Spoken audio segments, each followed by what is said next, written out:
Today we're getting a bit of Audiology 101, and we know that audiologists test hearing, but they also do a lot more things. And to tell us more, we're joined by Dr. Gnewikow, and you guys have a slew of things that you do.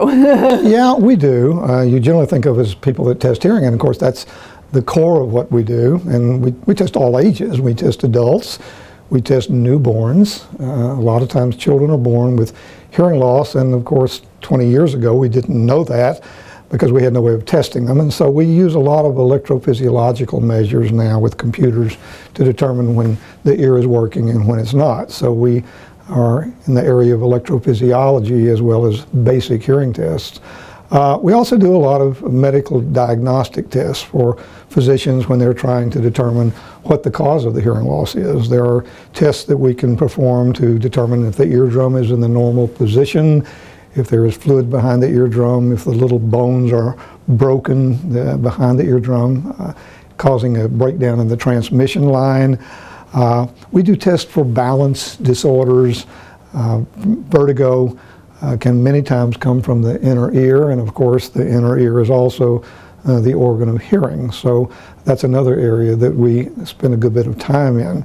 Additionally, we can consult with individuals who are concerned with high levels of noise. The Occupational Safety and Health Administration of the federal government mandates that people not be exposed to high levels of noise without hearing protection. So sometimes we will make hearing protection for people, or we will counsel industries as to things they might be able to do to deal with those issues.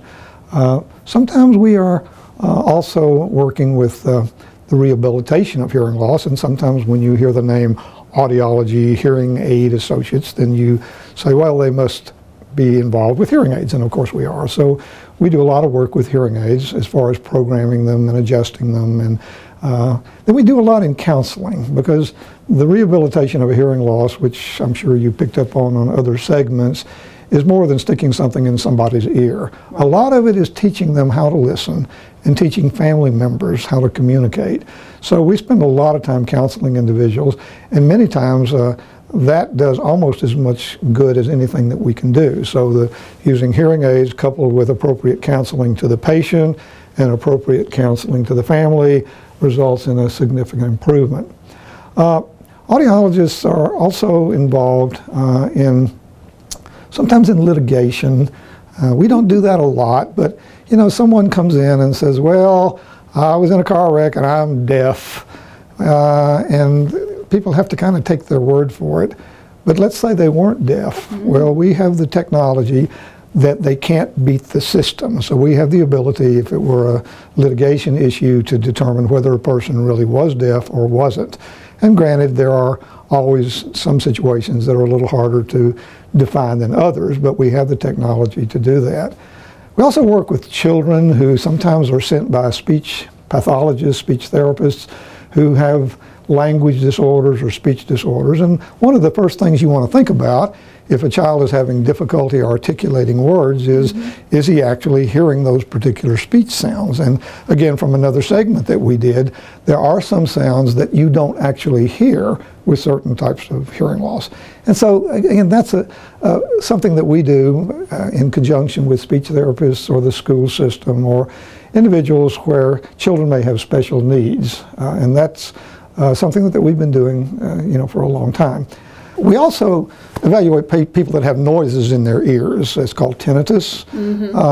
And generally when you have tinnitus, there's some hearing loss related to it, but many people have difficulty coping with that. So we try to determine as best we can what's causing the tinnitus, and also spend a good bit of time counseling, trying to teach the patient things they can do to cope with it. Audiologists are also involved in academia. Many of them are in research facilities. Many of them are professors in universities. So there's a very, very wide range that audiologists pursue. And the specialty of audiology now does require a doctorate, which is generally 3 to 4 years beyond the bachelor's, pretty much like most other specialties that are not directly in the medical field, but are actually in the allied medical profession. So audiology is a little bit more than just testing your hearing. Very good point. And if you need the expertise of an audiologist, call Audiology Hearing Aids Associates. They're located on Langhorne Road in Lynchburg, 434-528-4245. Also on Main Street in Danville, 434-799-6288.